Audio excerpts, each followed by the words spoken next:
যার সঙ্গে এদেশের গণতান্ত্রিক প্রেমী মানুষের গভীর সম্পর্ক, আন্দোলনের সম্পর্ক, রাজনীতির সম্পর্ক ছিল। আমরা জামাত ইসলামী বেগম খালেদা জিয়ার সঙ্গে দীর্ঘদিন আমরা গণতন্ত্রের জন্য সংগ্রাম লড়াই করেছি। সেই নেত্রী গুরুতরভাবে অসুস্থ থাকায় আমরা ওনাকে দেখতে এবং আমাদের শুভকামনা এবং দোয়া জানাবার জন্য আজকে উপস্থিত হয়েছিলাম। আমার সঙ্গে ডক্টর খালিদুজ্জামান, জামাত ইসলামীর মেডিকেল বিভাগের আমির, এখানের ঢাকা 17 আসনের আগামী নির্বাচনে জাতীয় সংসদের সদস্য পদপ্রার্থী। তো আমরা ওখানে বিএনপির কেন্দ্রীয় অনেক গুরুত্বপূর্ণ নেতৃবৃন্দ আছেন, একজন উপদেষ্টা আছেন এবং বেগম খালেদা জিয়ার চিকিৎসার ব্যাপারে যিনি সবসময় তত্ত্বাবধান করছেন ডক্টর জাহিদ ভাই সহ সকলেই আমরা একত্রে দীর্ঘ সময় ওখানে অবস্থান করেছি। আসলে ওনার অবস্থা তো যেটা ডাক্তারদের কাছ থেকে আমরা জানতে পারলাম, এখনই একটা বোল্ট হবে এবং তারপরে নিশ্চয়ই ডাক্তাররা ব্রিফ করবেন। তো অবস্থাটা তো একেবারে খুব যে ভালো তা নয়, ডাক্তাররা খানিকটা জটিল। বাইরে পাঠাবার ব্যাপারে তো সিদ্ধান্ত ওনারা নিয়েই আছেন, কিন্তু এই অবস্থায় ট্রাভেল করানো জন্য ওনার শারীরিক ফিটনেসটা এখন নাই, এটাই একটু ক্রিটিক্যাল।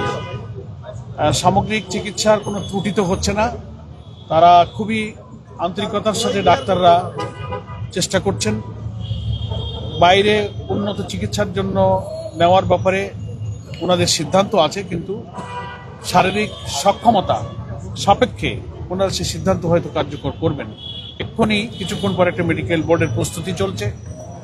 আমরা বাংলাদেশ জামাত ইসলামের পক্ষ থেকে সারা দেশে আজকে আমরা দোয়া, নফল ইবাদতের মাধ্যমে বেগম খালেদা জিয়ার সুস্থতা কামনা করেছি। গতকালকে বাংলাদেশ জামাত ইসলামের 2 দিনব্যাপী কেন্দ্রীয় মজলিস শুরার অধিবেশন ছিল।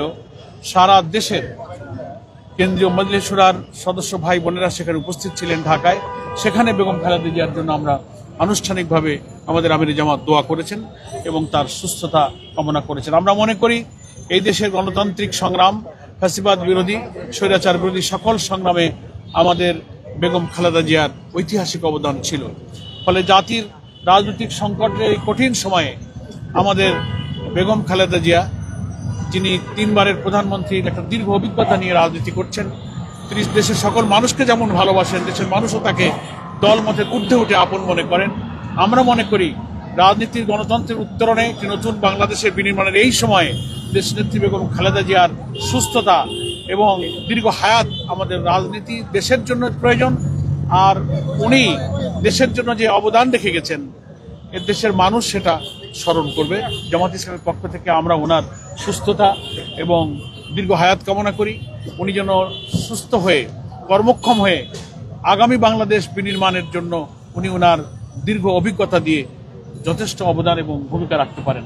আমরা এই দোয়া ওনার জন্য করেছি এবং সেই কথাই আমরা আজকে জানিয়ে এসেছি। আমরা এই দোয়া করতেই থাকব এবং ওনার চিকিৎসার জন্য সুফল আল্লাহ তাআলা দান করেন। এবং ওনার যে কষ্ট হচ্ছে, দেশবাসী দলমত নির্বিশেষে ওনার জন্য পেরেশান হয়ে দোয়া করছে। আল্লাহ তাআলা ওনার এই রোগের এবং চিকিৎসা চলাকালীন মানুষের, আমাদের যেমন আমরা কেউই ভালো মন্দ সব মিলেই তো মানুষ, আল্লাহ তাআলা ওনাকে সুস্থতা দান করুন, ওনার নেক হায়াত দান করুন, ওনার কষ্টকে লাঘব করে দিন। আমরা এই দোয়া ওনার জন্য করেছি এবং দেশবাসীকে বলবো বেগম খালেদা জিয়ার জন্য আন্তরিকভাবে তার সুস্থতার জন্য দোয়া করা আমাদের নৈতিক দায়িত্ব, ইমানি দায়িত্ব, রাজনৈতিক দায়িত্ব। আমরা যারা রাজনীতির সাথে যুক্ত আছি, দেশবাসীকে আমি আবারও দোয়া করার জন্য আহ্বান জানিয়ে বেগম খালেদা জিয়ার সুস্থতা এবং নেক হায়াত কামনা করে আপাতত আমি ওনার স্বাস্থ্য সম্পর্কে এখন গিয়ে যা বুঝে আসলাম সে ব্যাপারে আপনাদের সামনে আমি ধন্যবাদ। আল্লাহ হাফেজ। বাংলাদেশ জিন্দাবাদ।